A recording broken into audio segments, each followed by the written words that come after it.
Okay, perfect. Hey everyone! Did it work? No, it's working, I think. It's Hey! connecting. Hello, how are Hey, you? perfect, perfect. Good, how are you? Good, good. Always Exciting having day today. technical difficulties. I know, I was having technical difficulties earlier too. So it looks like some people are still joining us, but thank you so much everyone for coming. I see lots of comments. Hi! I know you have to go soon, so we'll actually start very soon. All right, so I think we'll start then. Hi, everyone. I'm Dr. Risa Hoshino, and I'm a New York City pediatrician working in public health. So hi, everyone. I'm here today with Dr. Purvi Parikh, who's an immunologist and allergist who's working on the COVID-19 vaccine trials as an investigator. So we're so lucky to have her with us. Before we begin, I just wanted to mention that none of what we say represents that of our employer. And I also just wanted to let you know to check out our previous video. It's a great video, talks about vaccine basics and also has a lot of really good information. Because we have that video, we'll just talk more about updates here. Please ask any questions below. And, hopefully if we don't get to the questions today, we'll be able to get to them in the stories later on in my profile. So just a little bit of an overview. I just wanted to mention that today, which is mid-November, we have 55 million cases worldwide and 1.34 million deaths. So this is a very difficult situation for all of us. And really, a vaccine can't come soon enough, right? With all these deaths, with all these mortalities. And also just a quick update, we have New York City schools closing today because of an uptick in cases. So really the vaccine is the light at the end of the tunnel for many of us. And we have such great news is that Pfizer and Moderna actually showed that their vaccines are about 95% effective, which is amazing news. I was just talking to Dr. Parikh the other day. I did not expect that it would be such a great result. So we're going to talk more about that. We're going to focus mostly on those vaccines today. And we actually just wanted to, do this webinar because a lot of you guys have questions. Of course, you would have questions on something this important. We also wanted to give people hope because we have pandemic fatigue just like the rest of you. We want to let you know to hang in there, just like Dr. Fauci said, to hang in there, because if people have hope, we can help to keep the pandemic fatigue in check and to help people's mental health. So that's really important. And I had started the Healthcare Workers for Science campaign to actually instill vaccine confidence in all of us and use our healthcare workers, empowering them to also talk about the vaccine, and so that we can increase vaccine confidence. Because unfortunately, in the U.S., vaccine confidence is very low. Actually, a recent polls have shown that 21% of people would definitely take it, but the rest are maybes and no's. So it's definitely something we need to all work on. And if all of us healthcare workers unite with confidence, then we can also help patients stand with science with us. Because again, the longer we draw out this pandemic, the more deaths, the more morbidity. So we do need people to get on board with this.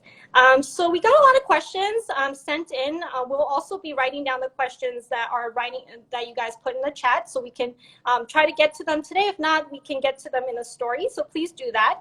And like I said, Dr. Parikh is currently an investigator for the COVID-19 vaccine trials, and she often makes appearances as a medical contributor on many news outlets like CNBC, Fox, CNN, Wall Street Journal. So she's amazing. She's an expert in her field. So thank you so much for coming here today with us, Dr. Parikh. Yeah, thank you for having me. Looking forward to it. Of course, thank you so much. So the first question, we'll just get right into it. Can you tell us about the mRNA vaccines and how they work? Yeah, so it's very exciting because it is a new technology of a vaccine. I just want to make it clear because I know there is a lot of confusion with mRNA vaccines. There's no actual virus being used, so no actual virus, whether it be inactive or active, that's being injected into you. So what mRNA is, it's almost the best way I can explain it in very simple terms is it's instructions. So think of it as a recipe. Or if you play video games, think of it as a cheat sheet. It's instructions that's delivered directly into your cells, and it basically teaches your immune system how to mount an immune response without actually getting sick, which is great because then you can have all the benefits without actually having to go through getting ill and having all of those terrible complications from COVID-19. And the way that it works is basically these instructions mimic your cells to make the M spike protein, which is, the way that a virus infects all of our cells. So that way, if we do come in contact with the real virus after we've had the vaccine, our immune systems know what to do because it's not a brand new invader that they're dealing with, that mRNA has already taught our immune system how to fight it. That's perfect. Yeah, I think that it's so when you said new technology, I actually heard a lot of people say, well, I don't trust this new technology. Can you tell us why that would actually be advantageous in this case? Right. I mean, new technology is always important because that's the only way we make advances. Back in the day when we were first developing vaccines, we would actually have to infect people with the actual illness itself and get very, very sick, So we should be actually thankful for new tech advances. That way we can get the end result more efficiently. So the nice thing about this vaccine is, one, because it doesn't have, either dead or live virus, it's a lot safer in some ways and it's better tolerated. The second good thing is that it's much easier to make in a faster ability, and it's much more efficient to make, which during a global pandemic where we have 48 million cases already, we need that speed, we need that efficiency. So new technology is not always something to be afraid of. If anything, it can make our life easier, right? I mean, think about the flip phone versus our smartphones, which we're using now. That's a new technology, but it's not necessarily a bad thing. Absolutely agree with you. I also mentioned albuterol in asthma because we actually didn't have albuterol back in the day, which I can't even imagine because kids would just suffer basically, and they would get epinephrine, which is not something that Right. you should be getting during asthma attacks. Yeah. So that's a new technology and it's saving people's lives. And I actually use it all the time because I have asthma. So it's new technology, but that equals better technology. That's what I always say. Exactly. So that's great. And then I just wanted to ask you also, we went over the phases of the trials in the last talk, but I wanted to briefly talk about phase 3 trial, the phase 3 part of the trial, because that's just what we're in currently. Mm-hmm. Right. So phase 3 is kind of the last step before there's approval for limited use. So phase 3 is what, Pfizer Moderna recently just completed. And that's what we're hearing these preliminary results from. And phase 3 is very important because generally it tests a huge amount of people. So minimum of 30,000. So Moderna tested about 30,000. Pfizer tested close to 44,000. And phase 3 is important because this is the step where we want to make sure it works for everybody, not just young, healthy people. We want to make sure it works in old people, young people, people with all the high-risk conditions, comorbidities. We want to make sure it works in all racial and ethnic groups, right? Because it is a global pandemic. So we don't want it to work for, one race better than another. So all of these things are very important. This is what we tease out. And the more people that we have, the more we know that this is actually working, So if something works in 10 people, it could still just be a coincidence. But if it works in 30,000 or 40,000 people, then okay, there's some strength to that. Absolutely, it's a lot of people, and I know that phase 4 trials will be after phase 3, and that would be really just after we all get it. They'll right. So that's and those are extremely important too, right? Because we have to approve this so quickly because of a public health threat. We still need those phase 4 trials to continue to monitor these things, because safety is still important. I know we all have pandemic fatigue, but we definitely don't want to downplay safety in the vaccine trials. Absolutely. And I mean, phase three, phase four, these are, normal things that we do for every drug, every vaccine. So this is Right. not like anything different from we're still doing the safety checks the way that we usually are. Exactly. Still the same phases, and still the same safety checks and balances are in place. Yes, which we'll actually ask you about. Can you just briefly talk about some of the safety checks? I know that during the vaccine approval process, there is something called the DSMB and the FDA and ACIP. It's a lot. It's a lot. If you could maybe briefly describe some of those. Yeah, actually, it's great because what they are, they're different government agencies that are overseeing the vaccine, which is great because the more set of eyes that you have from independent groups, then there's less bias and there's less likely that things get missed, right? So if I want to make sure something's perfect, I might ask you to check my work and my other colleagues because I don't want to miss something, especially when it deals with people's lives. So the DSMB is a safety and data monitoring board, and that is an NIH driven entity. So it is a group of scientists who are very good at what they do, and they monitor, make sure that all the safety checks are being followed, things aren't being rushed, things aren't being missed. On the same token, the ACIP is an immunization panel that exists within the CDC, the Center for Disease Control. So it's a completely different agency that's governing it, which is good because then, you have fresh ideas.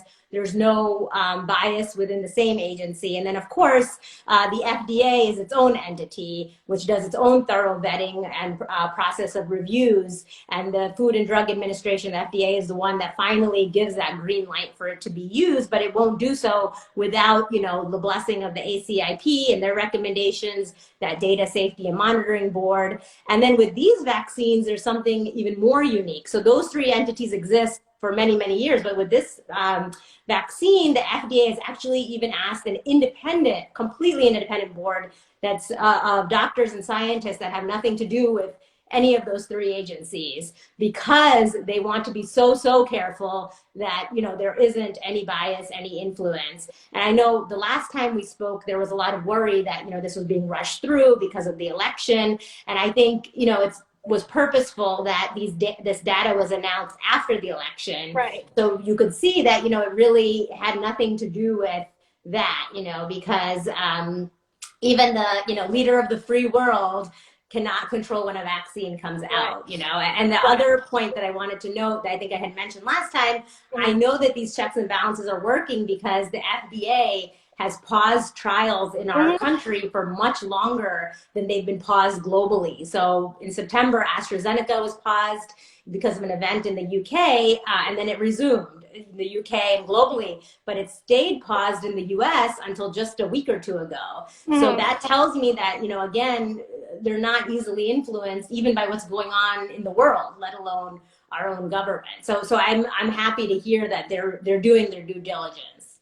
Yes, it sounds like there are so many independent agencies that with experts in their fields, all looking at the same data, drawing their own conclusions at every step of the process. I mean, DSMB is independent of these pharmaceutical companies, and they're the actual people who gave the pharmaceutical companies the results of the 95%. Right. So it wasn't even the pharmaceutical companies who actually made that decision. So these are all just those checks and balances that we need. And Dr. Fauci actually stands behind every single step. He said in multiple interviews that he trusts his scientists, he trusts the FDA, he trusts the ACIP in this rigorous process that we have been using for decades for these vaccines and for drugs in general. So thank you so much for that. And then I know that we already talked about whether or not you think that the vaccine development is being rushed or not. You're saying that it's not. It sounds like you're saying that all the safety checks were made, just a lot of logistics were kind of like being made faster. Right. Yeah. I think this may change how we do clinical trials indefinitely, because a lot of clinical trials involve a lot of bureaucratic processes and paperwork and things that may not be necessarily in the interest of the patient or even the people doing the trial. So what we're learning, the same way many companies are learning, what is truly essential to the functioning of a trial or to the functioning of a business, that we can do certain, study visits like this by virtually or by Zoom. We can combine certain study visits. Because before we would have one visit where it would just, the patient would come and sign the consent, right? And then we would send them home. And then there would be another day. Now we're able to combine things, because if someone really wants to start the study, why can't they start it the same day that they give permission to do so? So it's just basically making things more efficient that probably should have been years ago, but we're forced to innovate faster now. Yeah, I mean, there's a pandemic going on, so there's this urgency to push forward, and we're not, getting rid of any of the safety checks or anything. It's just that those logistics that you're mentioning, we're just expediting everything that we can. Exactly. Yeah. Sounds good. And then can you just talk a little bit about the Pfizer and Moderna vaccine data? I know, there are a lot of people involved. Like, how many were enrolled, and like how many were contracted COVID, et cetera? Right. So, the data is pretty exciting, at least what I've heard so far. I would love to see even, a deeper dive into it once it's like thoroughly peer reviewed, once it's published in a journal. We'll all be able to read and see all the graphs. But just to give a brief overview, so in the Pfizer study, they looked at about 44,000 people. And what they found was there were 170 cases of COVID that developed in those 44,000 people. And the majority were in the placebo group, meaning the group that didn't get the vaccine. So 162 out of 170 were in the placebo group, which is amazing. That means majority of those people it prevented the infection in, and there were 8 that were still in the vaccine group. Now that doesn't mean the vaccine doesn't work. A vaccine isn't supposed to be 100% guarantee. It can help keep you out of the hospital. It can help you have a milder form of the disease, but that doesn't mean you definitely won't get sick at all. But even then, all of the very severe cases in Pfizer, they had 9 severe cases. 8 out of 9 of them were all in the placebo group. So that means it prevented the very deadly forms of COVID as well. And then they found that it worked in all age groups. So it was good in the elderly. It was good across different ethnic and demographics. So it was good in Latinx, in African Americans, in all different racial and ethnic groups.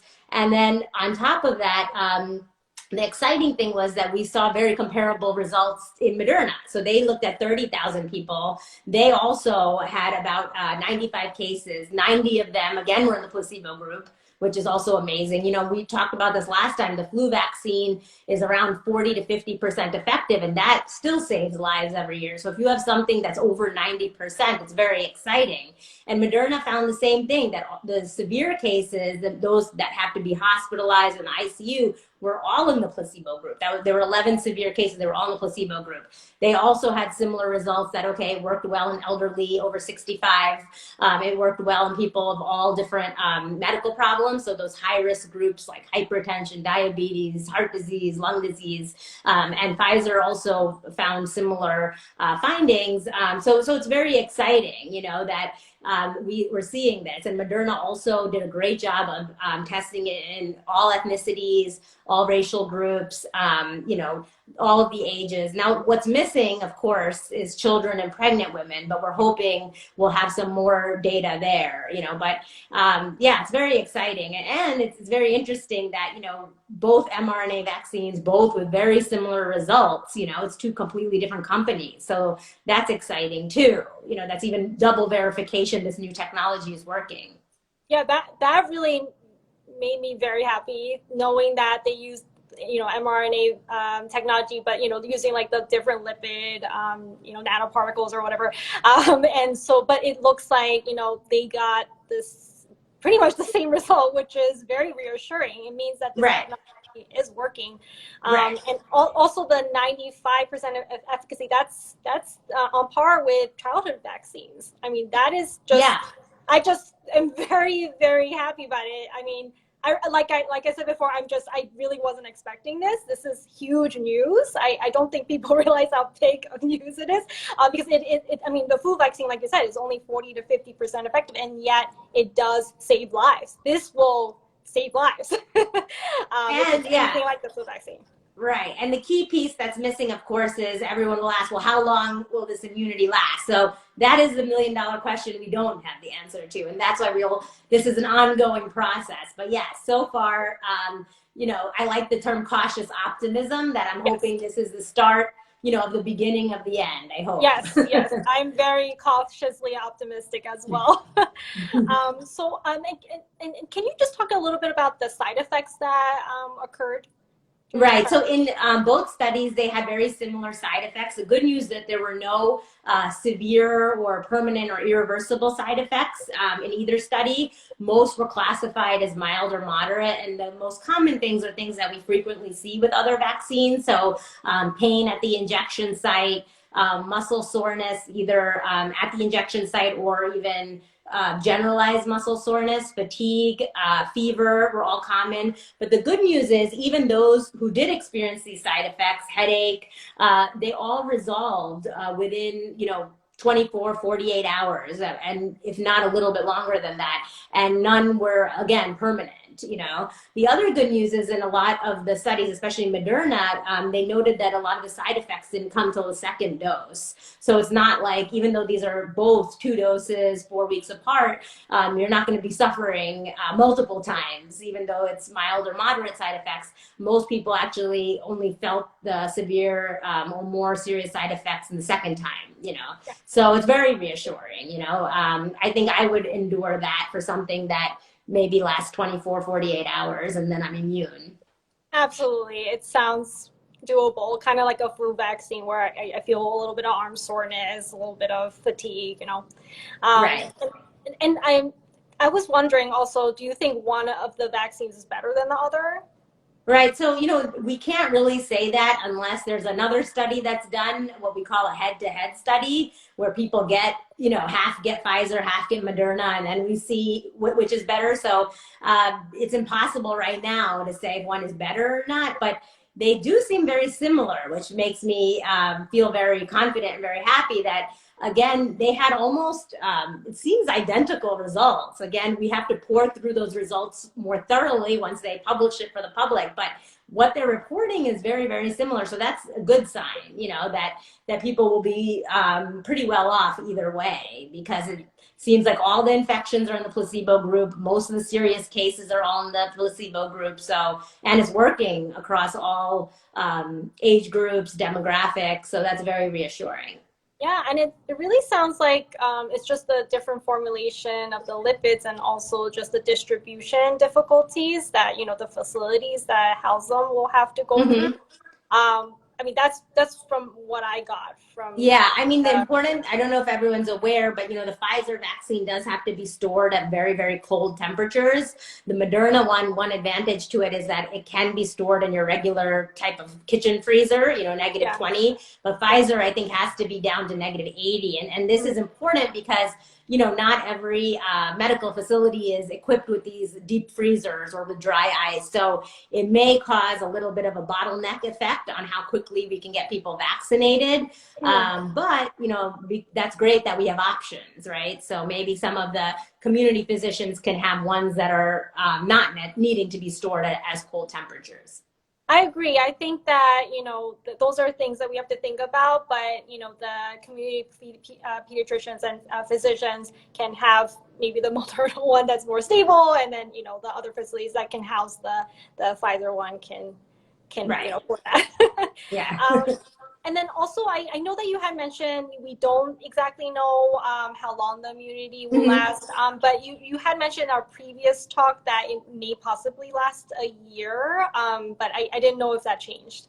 Right. So, I mean, we don't know because this pandemic isn't even a full year old yet. So, but what we do know is, there was a large study out of Iceland, actually, in the New England Journal of Medicine that did show that, people infected in March were still holding on for the most part, to their immunity even up to 6 months later. But again, this is just a snapshot in time. So we don't know, what those people will look like in another 6 months or another year or two. So that's the only downfall, that we don't have the luxury of, seeing forward into the future. But I think that information will come eventually. So that's important to note. The other important thing to note, even though it's rare, there have been cases of reinfection. And I think one of the questions that have come up was, I've had COVID, should I get the vaccine? And once we understand more, we'll have guidelines like we do about other vaccines. But just personally speaking, as an immunologist, it would make sense to me that everyone should get that vaccine, because if those few people that did get reinfected actually had it more severe the second time. And if it is a safe vaccine, why not? And some of the companies actually are testing people who've been sick before and recovered. So those are all important things to know, about COVID and the immunity. Right. And I the last talk that we talked about how possibly the immunity that comes from the vaccine might be better than the natural infection. Yes. Is there any more information about that? Yeah, so that's absolutely true. From the initial data that both Pfizer and Moderna had released, that they not only did the vaccine show a good immune response, but it was better than if you actually got sick naturally. Wow. So for me, it sounds like a win-win. Yeah, Wow. if I don't have to get sick and I can have a better immune response, why not? Now, fingers crossed that immune response lasts for a while, so we don't have to keep getting revaccinated. Yes. I don't mind getting it every month, honestly. Is there potential for long-term? I know we already talked a little bit about this, but long-term side effects, I know that is a question I get every day. Right. So is there something maybe, Yeah. Well, so I know, I wish I knew, I'm not psychic. I don't have a crystal ball, but there is always potential, right? There's always things that can occur that we don't anticipate. But the problem is that we're in kind of one of the biggest public health crises that anyone that's alive right now has ever seen. A few people were alive at the time of the Spanish flu, which was comparable. So unfortunately, we don't have the luxury of time to wait and see, because we're going to lose more lives. We're almost at 250,000 Americans. So, and people forget that even if you survive COVID-19, it's no easy road to recovery. Many patients are left with very long-term and irreversible side effects like stroke, kidney damage, lung damage. Even I have patients who recovered at home who are still not back to normal, and they had it in March or April. So I think it's worth at least having something rather than nothing, and then time will tell what else we don't know.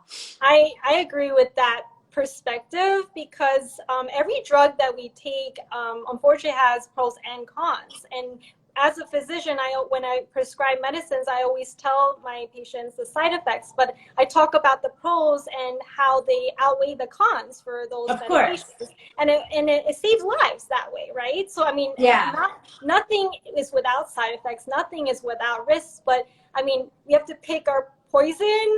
Exactly. Yeah. We have to say, do we want to possibly die from COVID and give it to our families and prolong this pandemic and not be able to travel, not to be able to do anything, or get this vaccine that seems very, very safe, that a lot of scientists are working on, and has a lot of data and may save lives. There was even that one doctor who passed away during the trial because he actually got the placebo and did not get the vaccine, and so he passed away. So those kind of things make me realize, we have to think about that, right? We can't say we don't have a crystal ball, but we do have data, we do have evidence. So science.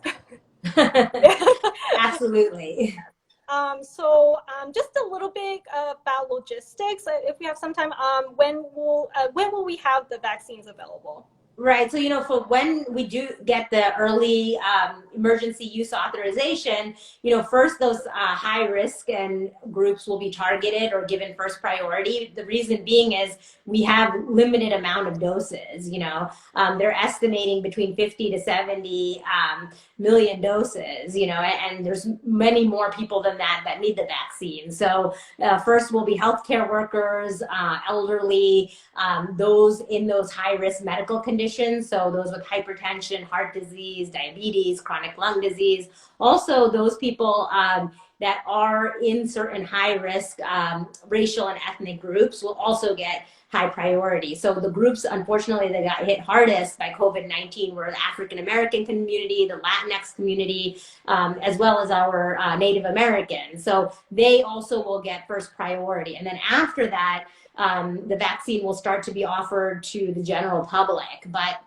Dr. Fauci is estimating that probably will take at least half of 2021 to get everybody vaccinated. So we have to be patient and prepared that, you know, just because the vaccine's out doesn't mean this is going to go away immediately. It's going to be a slow process. Yeah. I did hear that Pfizer is applying for EUA this week-ish or next week. So we may be able to get in December, possibly, for the healthcare workers and like the high-risk groups, possibly. Right. Right. Yeah, I think a lot of states are actually preparing for that to start in December. So fingers crossed that timeline fits. So at least before the new year, we can start giving the vaccine to people. Wow, what a present, right? Yeah, that would be great. That's my best Christmas. Actually, my birthday is around Christmas, so it'll be a birthday present. Perfect. Yeah, all about me, right?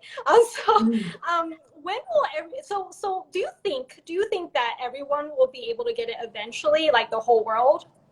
Like eventually? I think eventually, yes. I think it will just take time. So once we know, and the good news is because these two companies are very close, I think that's a good sign that other companies might be applying for EUA soon as well, you know, so hopefully we'll continue to hear good news. And if we have multiple candidates, that's great because then that helps the overall supply. So if 4 companies or 6 companies are making vaccine versus 2, that's only better for everybody. Yes. And I know you already talked about some of the distribution, like, you know, the freezers and everything. Do you happen to know, like, how fast it can come out after the EUA, you know, like once things get started with the FDA approving things, like how fast can we actually see things coming? Yeah, so I know the military is already preparing for deployment to have, you know, like pop-up vaccination centers. I don't know how fast. I mean, I hope as fast as possible, but I know some governors in certain states also want their own independent review board of the vaccine. So I'm just hoping all of this moves as efficiently as possible. But I know that, you know, first, the distribution will probably go to large hospital systems initially, because that's where majority of healthcare workers are, and then patients also are there. So, and then eventually it will be rolled out to other independent practices and community practices.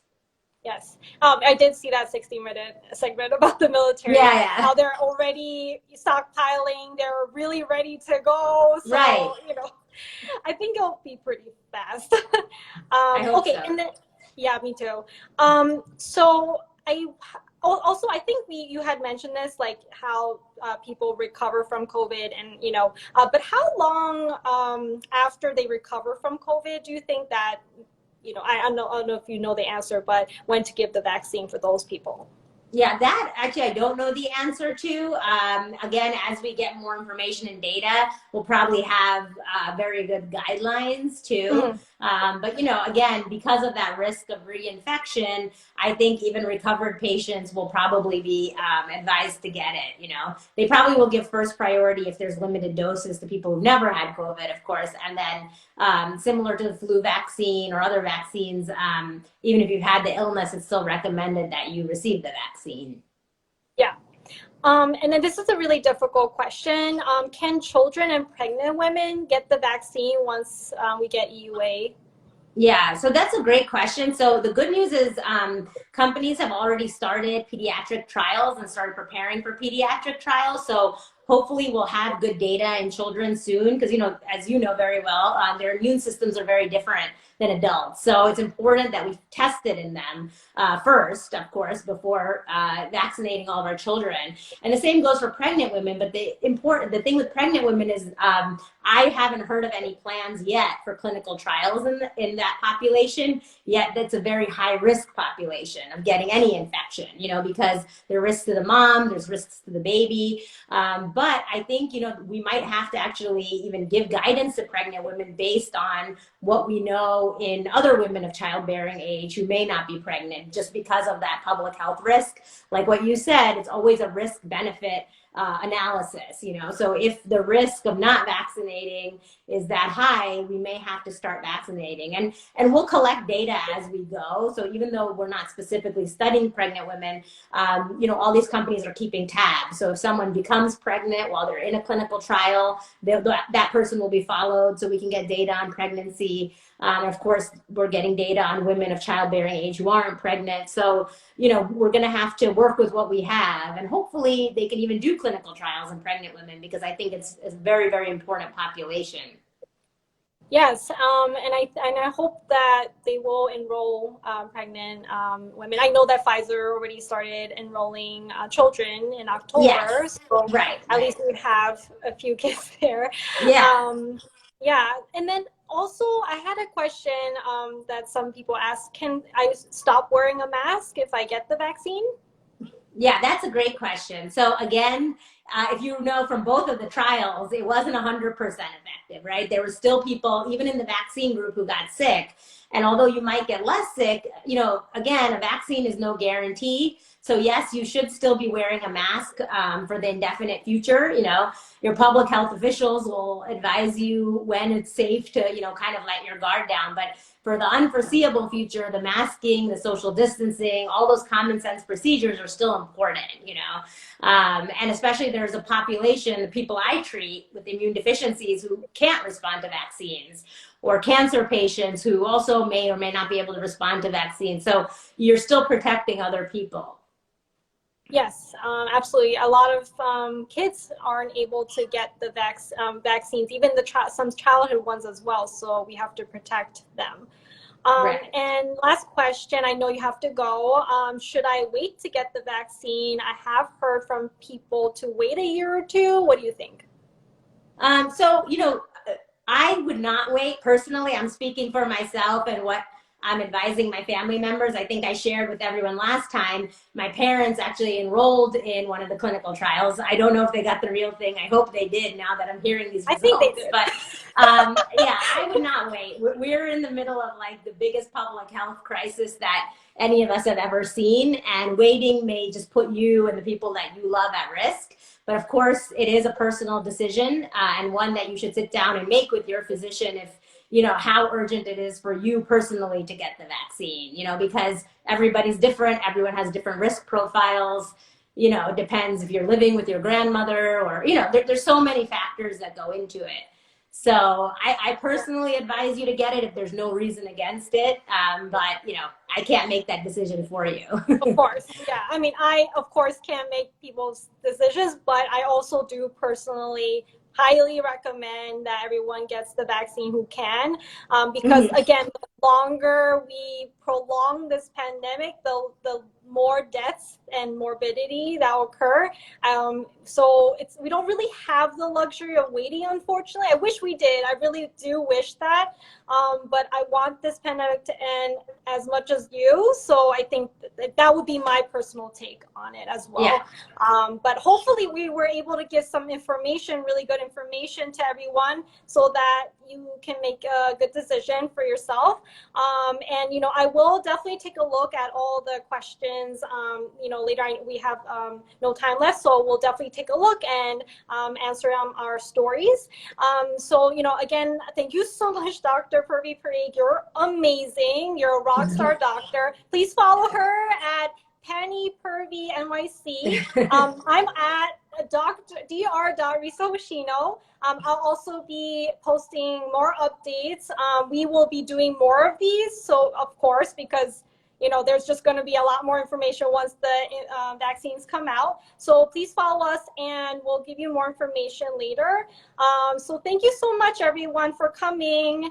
Bye. And wait, one thing I want to say. Oh, sorry. One thing I want to say. No, I know Risa's giving me all the credit, but all of this is like her idea. So I know that there's an infodemic, and there's a deluge of information that even as doctors, we don't know what to believe. So I really applaud Risa for starting this whole campaign and bringing reliable, factual information out to the masses when people are scared, they're worried. There's a lot going on. So thank you. You're amazing as well. And very happy to keep working with you. Thank you so much. And really, like, we've become really good friends, which is like a gift. Did you have anything else to add? I'm so sorry, like, cut you off. No, so anything else? My last point, Risa made a good point with that last question about whether you should wait or not. It is your decision. Where nobody's trying to force anything down anyone's throats or anything, but the longer you... Oh no, she cut off. Purvi, the longer you wait, can anyone hear her?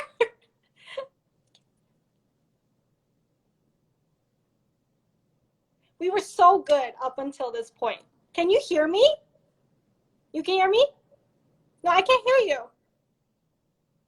Okay, she was gonna say the longer you wait, right? The longer you wait, the longer the pandemic will be. And right, okay, so and the more deaths there will be. So definitely take this decision very seriously. That's kind of like, okay. Well, so thank you so much, Purvi. Talk to you later. Bye.